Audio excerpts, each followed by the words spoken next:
Hi everyone, I'm here showing you how I painted my Dylusions 8x5 journal covers. And I decided to use the colours that I did because of my recent Ustream show where we had a blind 3 colour challenge. So that in effect means that I just close my eyes and pick 3 paint tubes, and that's all I can use on that page. And I chose alizarin crimson hue, some sort of purple, violet I think it was, and bronze. Now you can also use black and or white because they're technically not colours. And I really loved the way that the journal page turned out with those colours. And so I decided I wanted to use those colours or similar on the covers of this journal. Now I didn't use the purple, but I did use another brown and a blue, couple of blues. So off we go. I just ripped up some sheet music, a book page, and some Tim Holtz tissue wrap, and that was the postal. And I'm adhering it to the journal cover with chrome acryl gel medium. And I pretty much cover the entire journal covers with the paper except for the spine. I thought because of the movement of the spine, yeah, I didn't think the paper would last. I think it'd crack. And what I do on the front, I do on the back. And unfortunately, I'll show you both. Although I do speed up the back. Now, I wasn't going to paint this journal cover, because I remember when I did the last one, the canvas one, I wasn't overly happy with it. But anyway, I went ahead and did it.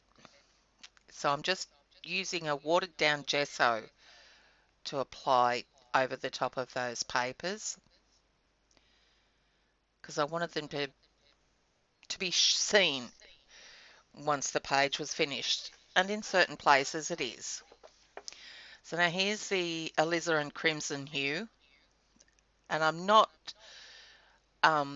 really stacking it on. It's a light sort of covering of that colour. And now, instead of using texture paste, I wanted to use the white, and I wanted a bit of texture but not too much. So that's why I use the heavy gesso.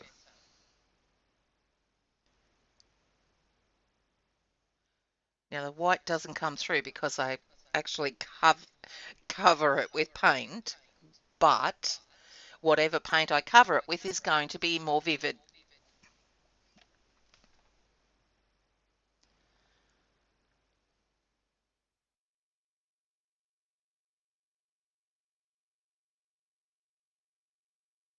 So here I go doing the back cover once the white um, gesso had sort of dried enough. Doing the wash. Yeah, I'm just painting the spine now.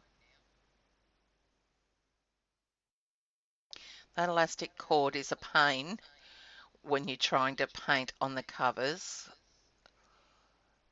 and it ends up being very messy. Even though I try not to get paint on it, it's just impossible. So I may end up painting, or I might paint some sprays on it.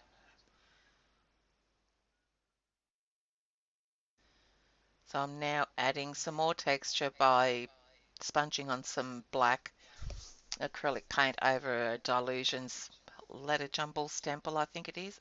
stencil. And you can see this come through at the end. You wouldn't think so with the dark colours I'm going to add over the top of this.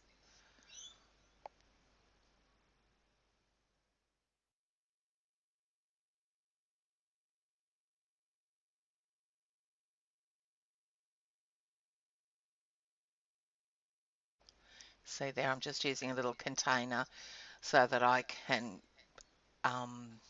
slot it under the elastic so it doesn't touch the wet medium underneath. So here I go putting some brown, expresso acrylic paint over the top, just using my finger at this stage, and some turquoise.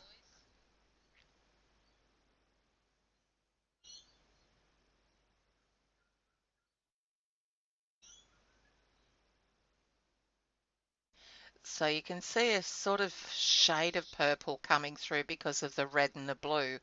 That's why I didn't want to use the violet originally. So I'm using some Australian blue gum acrylic paint now.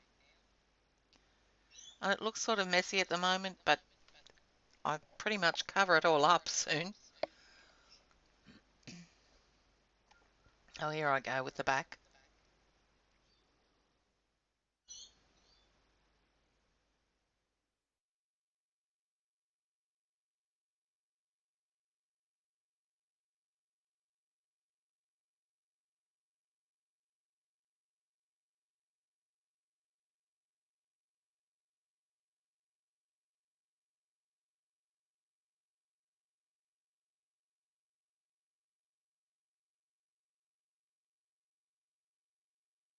These images I printed onto copy paper and I'm just adhering them down with some gel medium.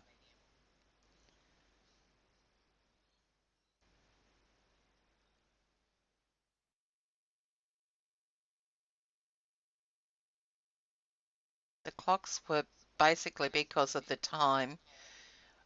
I mean, there's hours and hours and hours and hours spent in this journal. I think there are 47 double page spreads, so hence the clocks. So mixing some of that alizarin crimson hue, Mars black, and some bronze to get that deep burgundy colour.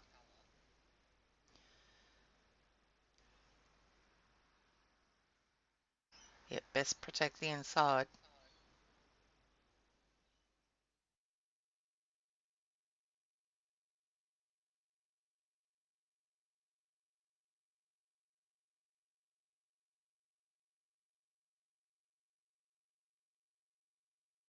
Yep, forget the paintbrush. More control using your fingers.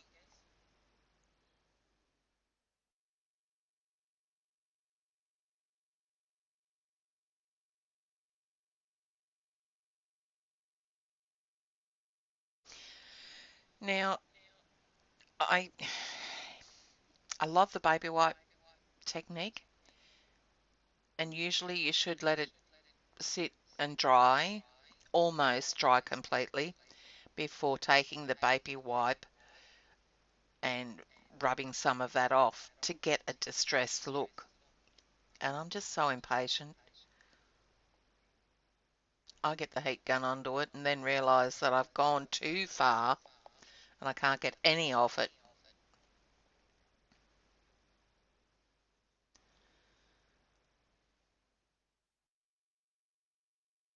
Yep, got to wipe that red off my hands.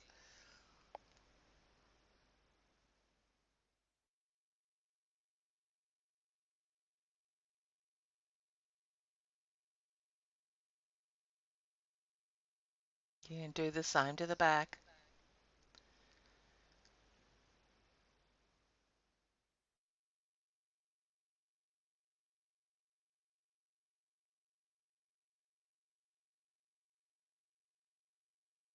I love how that blue just You can see just hints of it.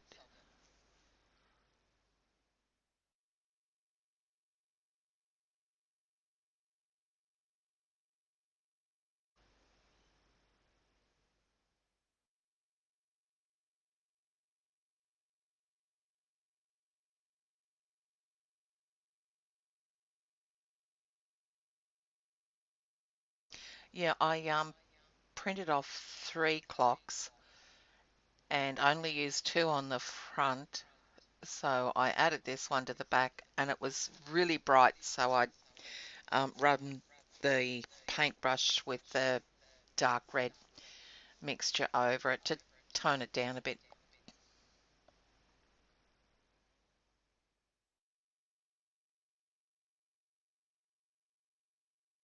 So now it's time for the title. And I printed the title onto copy paper and ripped the words out. And that one was too big, the art, so I resized it and printed it out again. Tore it up and then watered down that deep red mixture and spread it across the pieces there. And then just grabbed the deep red mixture and just applied it around the edges of those words.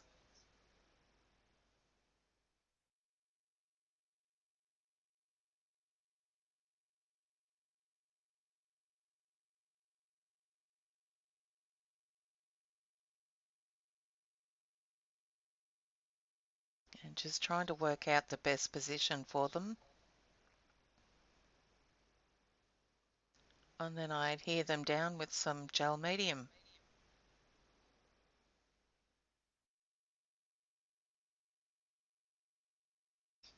And then that's it for the covers. So then I go inside. I wasn't going to, but when you opened it up, it was, it looked a bit messy, dirty looking. So I had to do something. So I thought I'd bring in some similar colour to the front. I think I mixed some bronze with the red and didn't put the black in it. So I gessoed around the edges first. I don't know what the heck that pocket's doing there because I've got no idea what you'd put in there. No, that wasn't bronze. It was expresso and the alizarin crimson hue.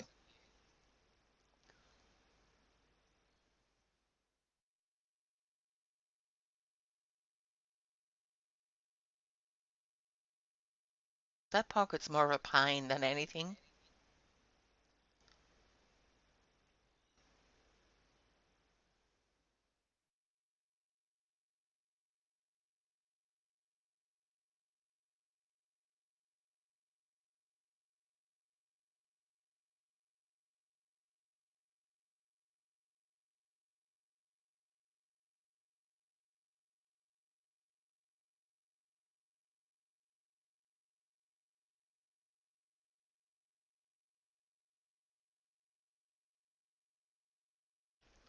So I decided to go ahead and just add some paper over the top of those. And this paper I got from Kathy, thank you. And I thought that was perfect to cut into strips. And then I wanted to incorporate the blue that I'd used on the front. So yep, there, thanks Kathy. Um, I left a space in between them so that the blue could shine through.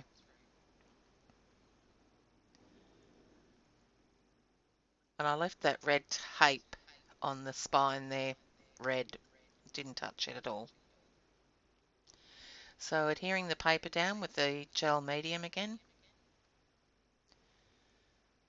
and I tend to put the gel medium, whether it be gel medium or matte medium, matte medium, I put it both on the paper that I'm going to apply to the journal and the journal page or the surface, so on both of the pieces.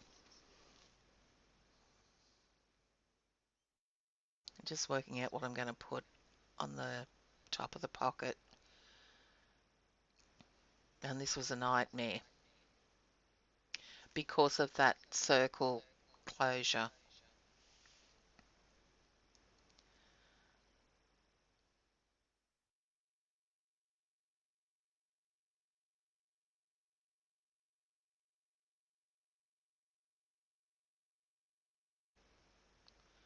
I wanted that clock to be prominent.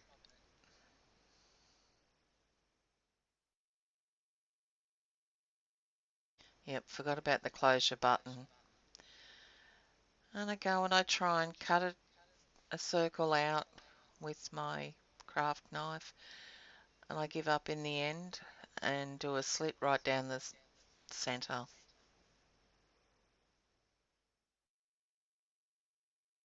And I had to be very careful that the gel medium that I used didn't adhere that circle to the top of the pocket, because you've got the thread that loops around it to close it. So I had to be mindful of that.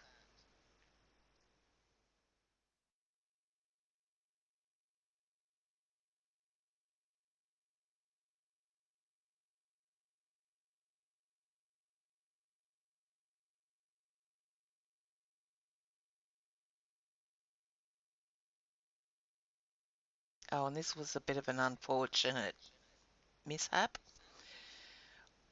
When I cut down those strips, I chopped off the C in Charlotte, and didn't particularly like the headline there, but it stayed.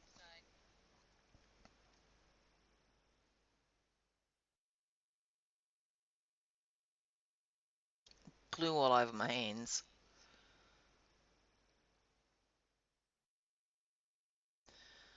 And that's it done. So stay tuned for the photos, and I'll be back.